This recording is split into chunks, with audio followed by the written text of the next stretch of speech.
नमस्कार दोस्तों, स्वागत है आपका एनबी क्राइम अलर्ट में। दोस्तों, उम्मीद है सब लोग बड़े ही प्यार मोहब्बत से और अपने अपने घरों में सतर्क रह रहे हो। दोस्तों, आज की जो कहानी है उसको आप सुनोगे तो मतलब आप अचंभा करोगे कि कोई आदमी किसी की इस तरह से भी मदद कर सकता है क्या। दोस्तों, हिंदुस्तान में कई परिवार ऐसे हैं जो यहाँ अच्छा पैसा नहीं कमा पाते हैं, तो वो अच्छा पैसा कमाने के लिए फॉरेन जाने की सोचते हैं। बहुत से लोग जाते हैं, अलग अलग कंट्रीज में जाते हैं। बहुत से लोगों को वाकई में अच्छी जगह मिलती है। जिस काम के लिए बोला जाता है, जिस काम का नाम लेके वो उनको बोला जाता है, वो काम मिलता है। लेकिन सब ऐसे खुशकिस्मत वाले नहीं होते। बहुत से ऐसे लोग होते हैं जिनको बोला जाता है कि आपको ये काम करवाएंगे, लेकिन काम कुछ और भी करवाया जाता है उनसे, जो उनको करना नहीं था, जो जिस काम के लिए वो आए नहीं थे। तो उनके साथ में फ्रॉड हो जाता है। बहुत से लोगों को अच्छा काम भी मिल जाता है। सोचते हैं कि फॉरेन जाएंगे, वहां अच्छा पैसा मिलेगा, क्योंकि इंडियन रुपी वहां के पैसों से ज्यादा बनते हैं। तो अपना परिवार पल जाएगा, पैसा अपन अच्छा कमा लेंगे, ये सब सोच के वो लोग जाते हैं। लेकिन कई फंस जाते हैं, सब सही काम में नहीं जा पाते। आज की जो कहानी है वो है कर्नाटक के अंदर एक चिकमंगलू डिस्ट्रिक्ट है, और वहां पे एक गांव में है एक अशोक। अशोक नाम का ये लड़का है, 28 साल का है। बीकॉम उसने कर रखी है। तो वो भी सोचता है कि मैं फॉरेन जाऊं, यहाँ पे कुछ पैसा मैं कमा नहीं पा रहा हूं, क्यों ना फॉरेन जाके अच्छा पैसा कमाया जाए, घर सुधर जाए, माँ बाप की जिंदगी सुधर जाए।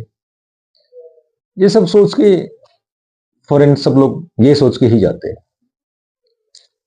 तो उसका एक मित्र था, निकसेफ, उसका जिगरी यार था। तो वो जो निकसेफ है, उसका फ्रेंड, वो कंबोडिया में जॉब करता था, कंबोडिया में। तो जब निकसेफ को पता लगा कि अशोक भी फॉरेन में जाना चाहता है, तो निकसेफ कहता है कि भैया मेरे साथ कंबोडिया चल, आराम से रहेंगे, अच्छा काम करेंगे। वहां वो अशोक को ले जाता है। करीब 1 लाख रुपए इंडियन करेंसी। वहां कंबोडिया की क्या है वो मेरे को भी आइडिया नहीं है। तो इंडियन रुपए के हिसाब से 1 लाख रुपए बनते हैं, ऐसे काम के लिए वो जाता है। निकसेफ वहां पहले से रह रहा था, तो उसके पास में रूम भी था, तो उसी रूम में वो अशोक भी रहने लग जाता है। तो कुछ दिन तो वो साथ में रहते हैं, फिर कंपनी वाले कहते हैं कि अब तुम लोगों को अलग अलग रूम में रखा जाएगा। और वहां पे वो जिस काम के लिए जाता है, वो काम होता है डाटा एंट्री की। और वो 2023 में जाता है, 2023 में फ्लाइट वाया बैंकॉक, फिर कंबोडिया। 1 सप्ताह के बाद में उनको अलग अलग रूम में शिफ्ट कर दिया जाता है। फिर उसको काम में लगा दिया जाता है। फिर उसको एक अलग काम मिलता है 1 सप्ताह के बाद में। तो वो अशोक सोचता है कि यार मैं यहाँ डाटा एंट्री के काम के लिए आया हूँ, ये लोग कुछ और काम करवा रहे हैं। दरअसल वो काम क्या था वो सुनो आप। वो लोग बोले कि डेटिंग ऐप के जरिए, तुम इंडियन हो, इंडियन से वार्तालाप करना तुम्हें बहुत अच्छे से आता है, तो तुम इंडियंस को फंसाओ डेटिंग ऐप के जरिए, उनका विश्वास जीतो। विश्वास जीतने के बाद में उनसे पैसे लो, चाहे वो क्रिप्टो करेंसी से हो, फ्रॉन्क्स कार्ड से हो, या जैसे भी हो, तुम उनको फंसाओ। तो वो मना करता है कि मैं ये काम करने के लिए नहीं आया हूं, मैं डाटा एंट्री के लिए आया हूं, तो आप मेरे से वही काम करो। लेकिन वो मना कर देते हैं। दरअसल वो गैंगस्टर थे, और ये काम जब दिया उससे पहले वो जो वहां का जो ओनर है गैंगस्टर मैन, उसने ये कहा कि भाई अशोक, तेरे जो भी डॉक्यूमेंट है वो हमें दे दे, यहाँ कागजी कार्रवाई करवानी है उसके लिए। तब तक अशोक को नहीं पता था कि उसके साथ में क्या होने वाला है, क्योंकि उन गैंगस्टर को तो अपना काम करवाना था। तो उन्होंने बड़े ही प्यार से वो डॉक्यूमेंट सारे ले।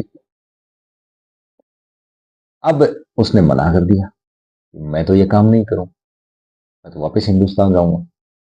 वो कहते हैं कि हिंदुस्तान जाना है तो भैया 13 लाख रुपए जमा करवाओ, उसके बाद में जाओ, ऐसे तुम्हारे कागज भी हम नहीं लेंगे। तो वो मजबूर हो गया, वो काम करने लग गया। कई हिंदुस्तानियों को उसने ठगा, क्योंकि मजबूर था वो तो। उसको पीटा भी गया था, उसको टॉर्चर भी किया था। तो उसने कई हिंदुस्तानियों को ठगा। एक दिन एक लड़की से वो बात कर रहा था, लड़की को उसने अपने विश्वास में ले लिया। अब वो उस लड़की को हिंट दे रहा कि तू पैसे मत दे, ये फ्रॉड कंपनी है, पैसे डूब जाएंगे। अब उसको ये नहीं पता था कि वो जिस ऐप से ये जो कर रहा है काम, उसको भी कोई मॉनिटर कर रहा है, यानी कि उसको भी कोई देख रहा है। दरअसल वो जो मैन ओनर है वो देख रहा था अशोक के काम को, अशोक को नहीं पता था।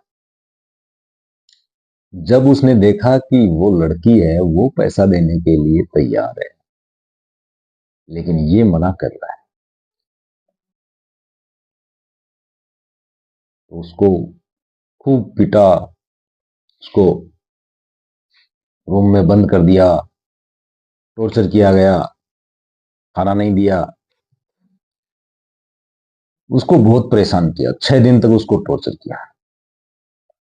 अब उसने फिर से उन गैंगस्टर से बात की कि सर, मेरे से ये गलती हो गई, मैं दोबारा ऐसा नहीं करूंगा, आप मुझे काम पे वापस ले लो।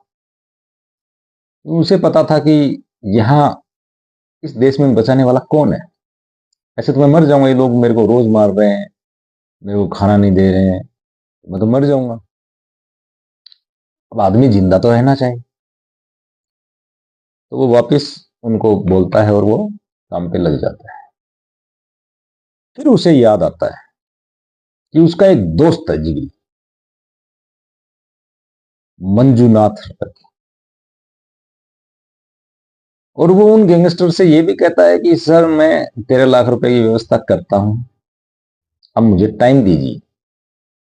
अब वो घर पे तो कहां फोन करता, घर पे तो पैसे वैसे ही नहीं थे। उसने वो जो जिगरी यार मंजूनाथ रवि, जो ओमान में काम कर रहा था, उससे बात की, और वो भी साइबर वाला आदमी था, साइबर का ज्ञान रखता था। और गैंगस्टर को ये बताया गया कि वो मेरा रिलेटिव है। तो उसने हिंट दिया, क्योंकि वो दोनों एक ही फील्ड के खिलाड़ी थे, जिगरी यार थे, तो कोडवर्ड भी समझते थे।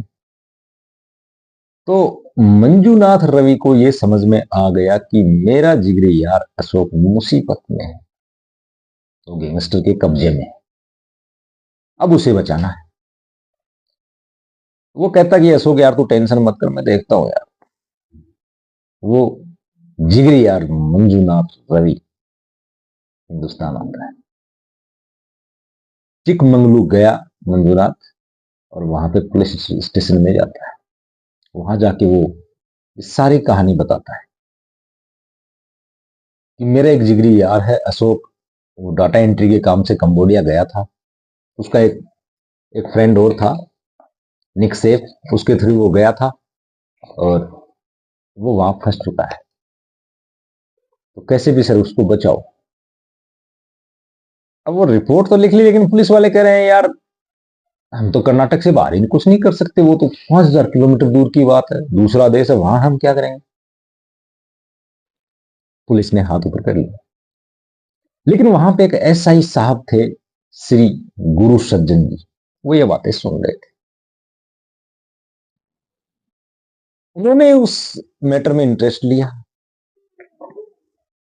उन्होंने सोचा कि एक नौजवान बंदा, क्योंकि वो इंस्पेक्टर वहीं के थे, उसी अशोक के गांव के, इस तरह से फंसा हुआ है, सारी जिंदगी बर्बाद हो जाएगी, तो क्यों ना कोशिश की जाए।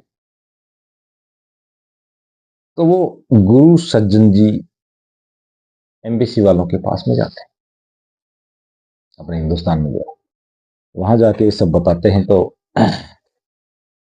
वो लोग भी हाथ ऊपर कर देते हैं कि हम कंबोडिया में कुछ नहीं कर सकते। एम्बेसी वालों ने साफ मना। इसी दौरान जो कंबोडिया में जो एम्बेसी है वहां पे अपने हिंदुस्तानी भारतीय दूतावास, वहां भी हिंदुस्तानी बैठते हैं, उनसे भी संपर्क हुई थी। किसकी? गुरु सज्जन जी की। उनको भी ये बताया गया, तो उन्होंने कहा इस देश के नियम कानून अलग हैं, हम उस बिल्डिंग के ऊपर कार्रवाई नहीं कर सकते, लेकिन अगर वो अशोक एक बार यहां आ गया हमारी एम्बेसी में, तो हम उसको 101% हिंदुस्तान पहुंचा दें। अब समस्या ये कि उस बिल्डिंग से, क्योंकि उसको तो कैद कर रखा था, बाहर गार्ड्स बैठे थे, कि उसको उस बिल्डिंग से बाहर कैसे निकाला जाए। अब गुरु सज्जन जी निक सेफ से संपर्क करते हैं, कहते भैया तूने बहुत गलत किया है, ये तेरा खास मित्र था, जब तेरे को पता था कि वहां पे क्या काम मिलेगा, तो तू इसको क्यों लेके गया, क्यों इसकी जिंदगी बर्बाद की?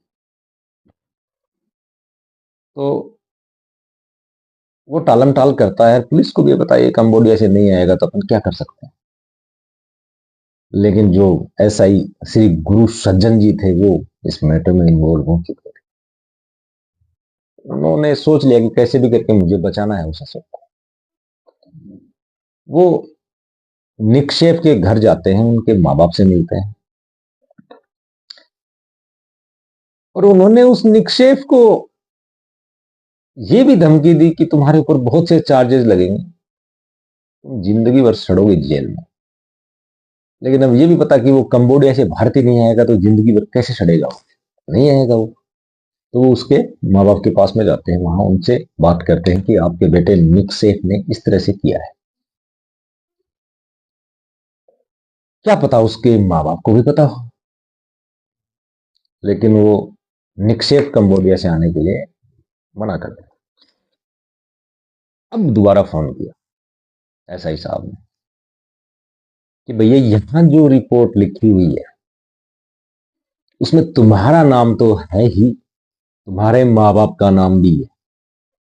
जो तुम्हारे ऊपर चार्जेस लगेंगे वो सारे के सारे चार्जेस तेरे माँ बाप के ऊपर भी लगेंगे, जब तक ये मरेंगे नहीं तब तक जेल में सड़ेंगे।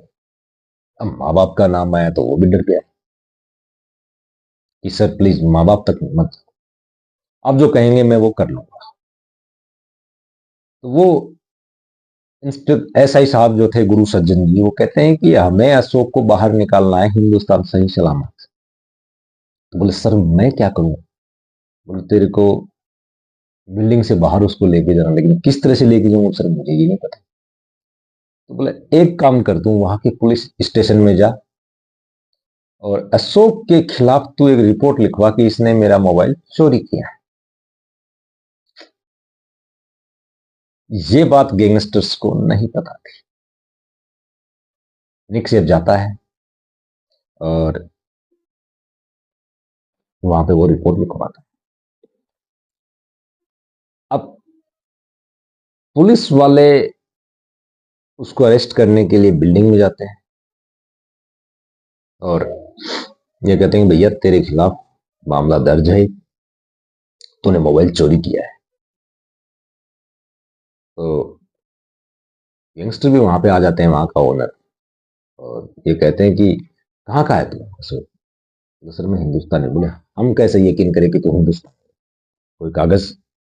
बोले सर कागज तो इनके पास में। तो उनसे वो कागज ले लेते हैं सारे, जितने भी थे, पासपोर्ट जो भी थे। उनको ये नहीं पता था कि इस तरह से कोई प्लानिंग चल रही है। उन्होंने सोचा आ जाएगा, कहाँ जाएगा ये। तो फिर पुलिस अशोक को थाने में लेके जाती है। इतने में जो गुरु सज्जन जी थे उन्होंने जो कंबोडिया में जो वो हिंदुस्तानी बैठा था एम्बेसी में, उनको संपर्क किया कि सर वो इस बिल्डिंग से निकल चुका है और ये थाने का नाम है, वहां पे आ चुका है, एक मोबाइल चोरी के इल्जाम में आया है। तो बोले यार मोबाइल चोरी के इल्जाम में आया तो जेल जाएगा।